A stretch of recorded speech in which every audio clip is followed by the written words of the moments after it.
The late Richard Old Man Harrison started a small business that grew into a mega-million-dollar empire, including a show called Through the Eyes of His Family, which introduced a whole country to the world of pawn shops. To some, Richard was a man of dry humor, direct business, and no-nonsense attitude. To others, he was the personification of. It was easy to win their love because he was smart, funny, and charming.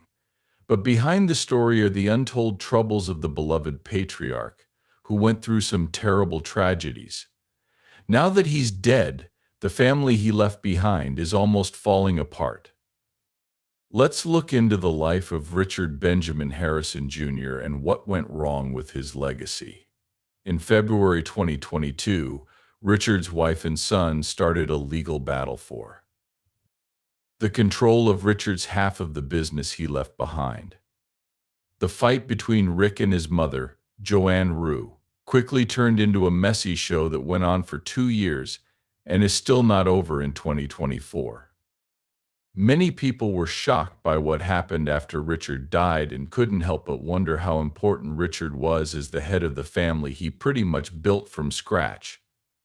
Let's look at how it all happened.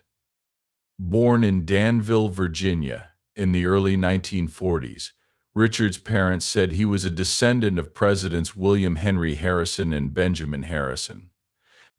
It didn't matter to Richard. He chose not to talk about this as he got older, especially since his family was struggling to make ends meet on a small income.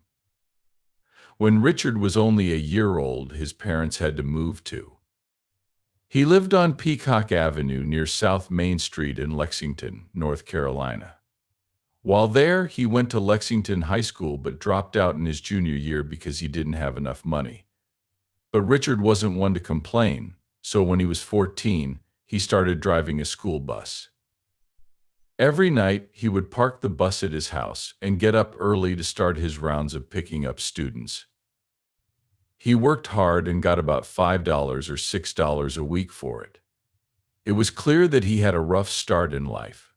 When Richard was 17, he met his future wife at a barn dance.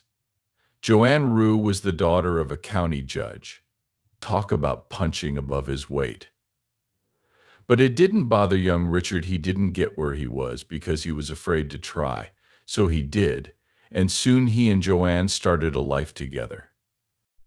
You might wonder why we're talking about marriage, but back then there were constant wars, and young men didn't know if they would live to be 20 or not before they got married.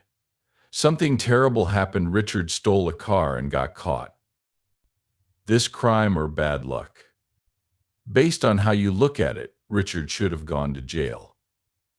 Luckily, the judge gave him the option of going to jail or joining the military. It wasn't hard for Richard to make his choice, and soon he was leaving his wife, packing his bags, and heading off into the sunset. Richard had chosen the military over the concrete walls of a jail. Now it was time to pick his poison, so he joined the Navy in October 1958 and finished basic training in San Diego and worked on 2 destroyers based there, the Oral and the Twining. After 2 years in the Navy, Richard married Joanne, and almost right after their wedding, Joanne got pregnant and gave birth to their first child, Sherry, who was born with Down syndrome. This had some medical effects, and the young family had a hard time paying their bills. Richard loved his daughter. She was everything to him. He didn't even think about how much her medical bills would cost. He just knew he needed to make more money. Luckily, over the next 4 years, he was promoted to first-class petty officer, which was the highest rank he ever reached in the Navy. In 1962, he decided to leave the Navy, but money was tight, and his daughter got sick and needed a lot of medical care. I told them about their situation and how I couldn't pay for my daughter's medical bills. My wife and I talked about it, and I decided to re-enlist in the Navy because I liked it. This time there was a twist that made it easier for Richard to work and be close to his family. He was sent to the Shore Intermediate Maintenance Facility in San Diego, which was a landed Navy facility. But despite his and his wife's, even though they were ready for the tragedy that was to come, Sherry died at the age of 6 in 1967. Richard was broken by the loss and said, "Sherry was the light of my life for the short time we had her." The Harrison family had lost a child, but they went on to have three sons, Joseph, Rick, and Chris. As his children grew up, Richard began to think about leaving the business. Then, in 1979, after 20 years of service, Richard took off his uniform for the last time. He explained his decision. "I was away for about half of those 20 years. That's a long time. I left because I had three teenage boys and my wife needed help with them."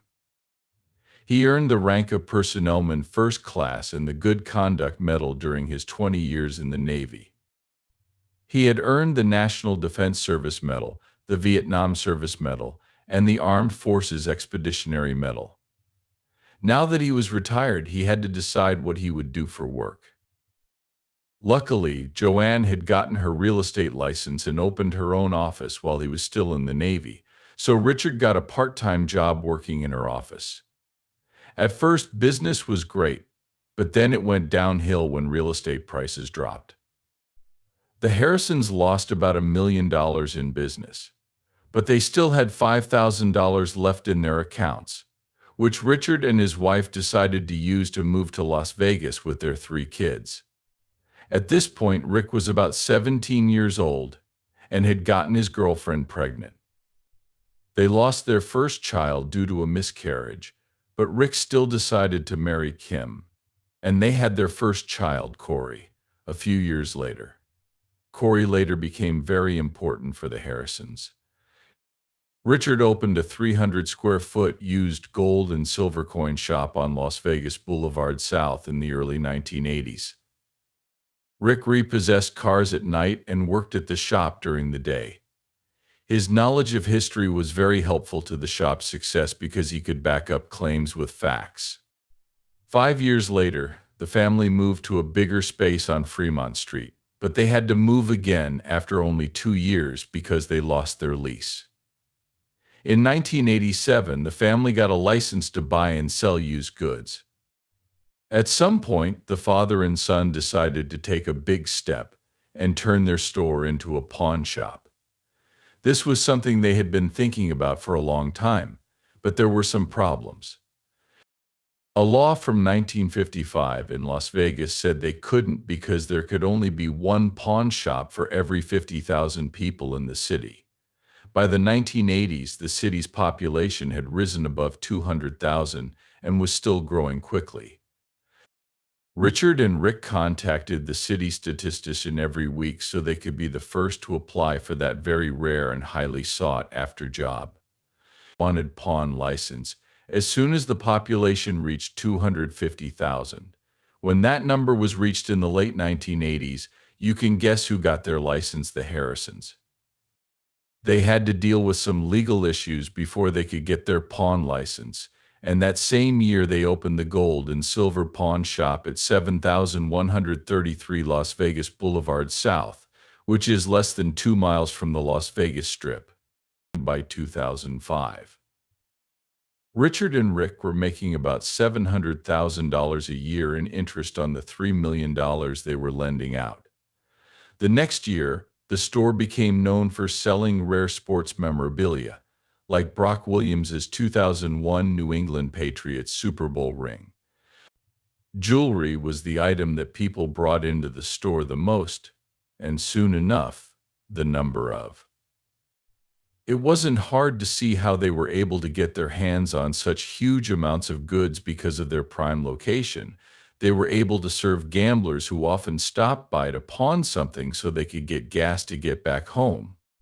Even though they were having a huge amount of success, Richard was still the first person to arrive at work in the morning. This level of dedication was surprising because most business owners would have rested on their OAs with such high profits. Brent Montgomery and Colby Gaines from Left Field Pictures came up with the idea for Pawn Stars while on a trip to Las Vegas in 2008. They loved the variety of interesting and sketchy pawn shops, and thought that these shops could be home to unique characters. They looked for a family-owned shop to base a TV series on and eventually found the gold and silver pawn shop, which was less than 2 miles from the Las Vegas Strip. This shop had already been the subject of a PBS documentary in 2001, and Rick had appeared in an episode of Insomniac with Dave Vell in 2003. So when the show was pitched to HBO, everyone thought it would be a hit. Surprisingly, HBO didn't like the original idea, but they did let it be changed into the family-friendly style we have now. The show was originally called Pawning History, but it was later changed to Pawn Stars to better fit what they were filming. The name is a play on words with porn stars. The show is filmed at the famous gold and silver pawn shop in Las Vegas, Nevada. It was closed to the public, and only a few approved customers were allowed inside. Richard, his son Rick, Rick's son Corey Bigos Harrison, and Corey's friend Austin Chumley Russell were the main actors in the show. The shop's staff dealt with customers who bought, sold, and pawned items. They argued about prices and talked about the history of the items. Local experts were also brought in to help. Some of the items were worth a lot of money, and some even had their own shows. Richard did his part by pursuing his passion for cars. The first episode aired in 2009 and had so many viewers that they not only left positive reviews but also asked for more. One reviewer said it was like Antiques Roadshow mixed with American Chopper Tootle. Family TV Guide said it was a mix of antiques. The first season of Roadshow Louisiana Inc. and Cops had about 25 episodes, and the second season had 33. The family became famous because of the show, which helped it grow and come back every year. It was surprising that Pawn Stars had become so popular that it was shown in 150 countries and translated into almost 40 languages in January 2011. Rated show on the History Channel and the second highest rated reality show after Jersey Shore. With Pawn Stars' success, you must be wondering how things were going for Richard. One of his biggest accomplishments was when Lexington Mayor Clark Newell gave him a key to his hometown of Lexington in the City Council chamber. On May 29, 2012, the day was officially named Richard Harrison's Day. In March 2010, Mayor Oscar Goodman gave Richard and his family the keys to the city of Las Vegas. Richard even gave a speech on stage during his special appearance at the 2011 American Country Awards. The next year, at the Charlotte Motor Speedway, Richard and the other Pawn Star stars were grand marshals for the History 300 NASCAR race. Richard also performed as a guest at a celebrity event. According to Las Vegas Weekly, Richard had become a famous star. He admitted that getting used to the fame that came with being on the show was hard, but he loved the excitement of his fans. Some had traveled thousands of miles to visit the store.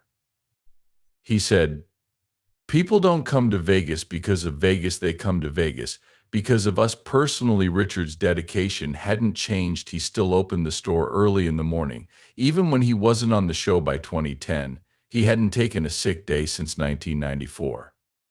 Though he wasn't the friendliest person, he would support even when he wasn't supposed to be on an episode, according to Pawn Stars. An employee said that this was just his attitude.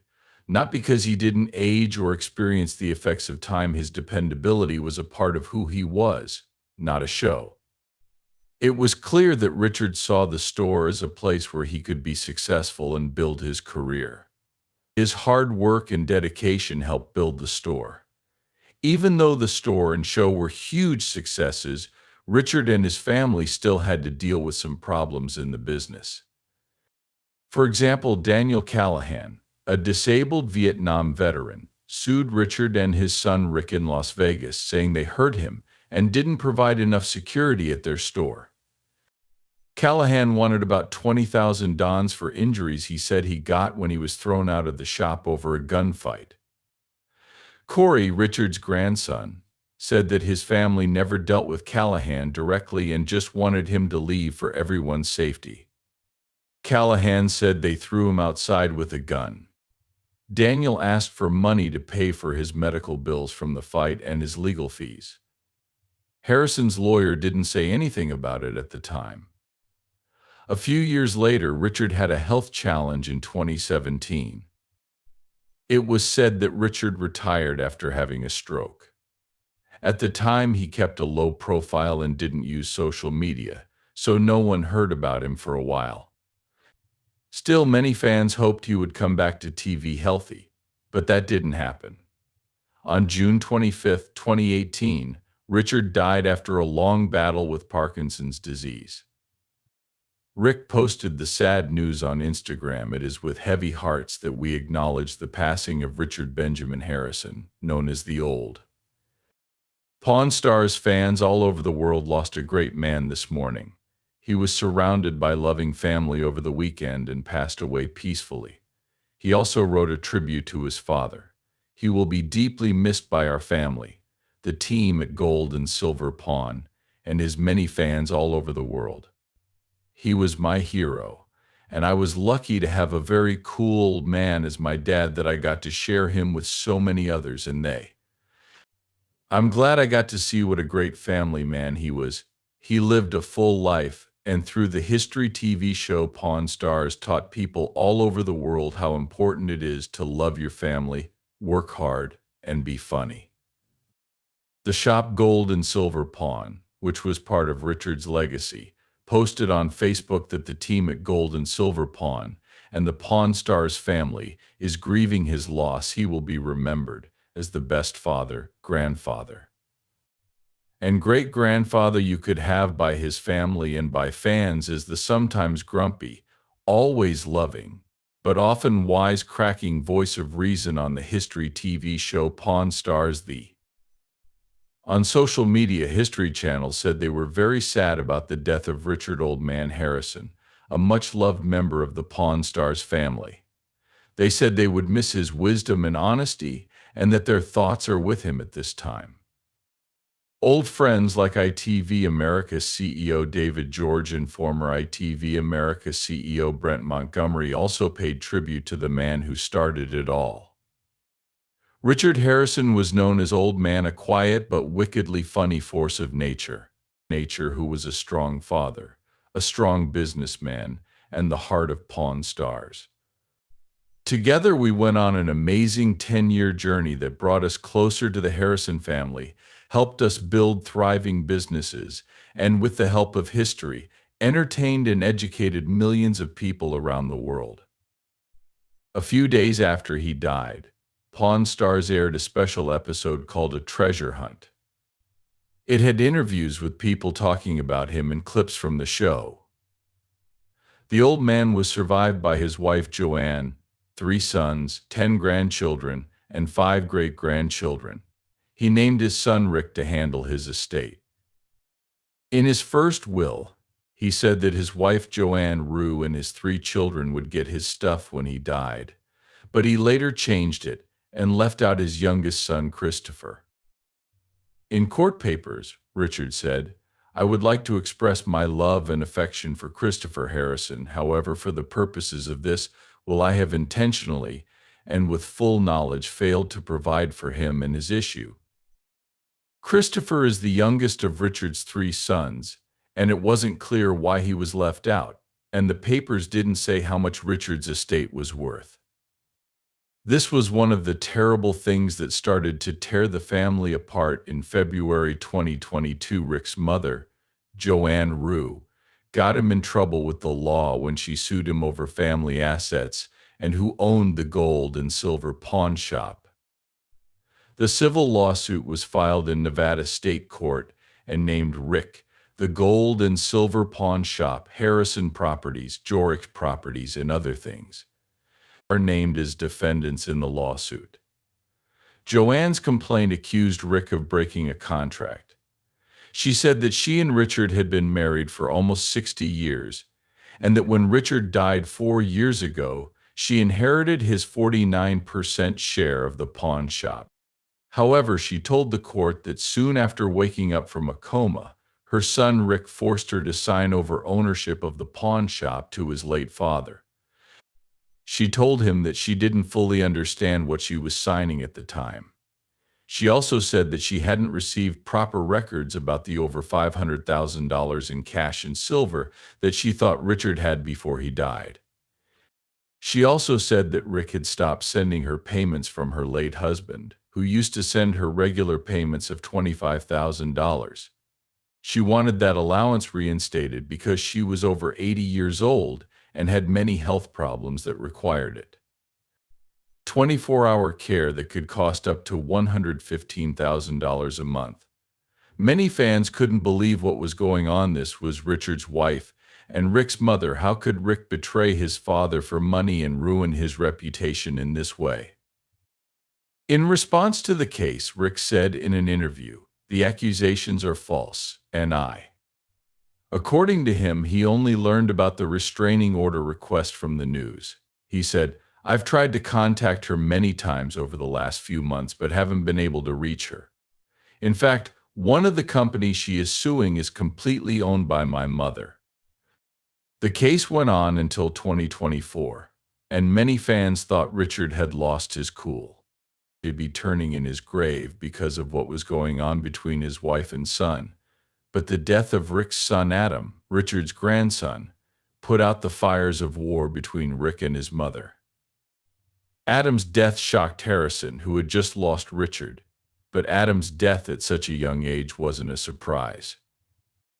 Richard wasn't there to see his grandson's terrible death, but his son Rick and the other grandson, Corey, will carry on the Harrison name and legacy until they can pass it on to the next generation. This is a journey that began with Richard.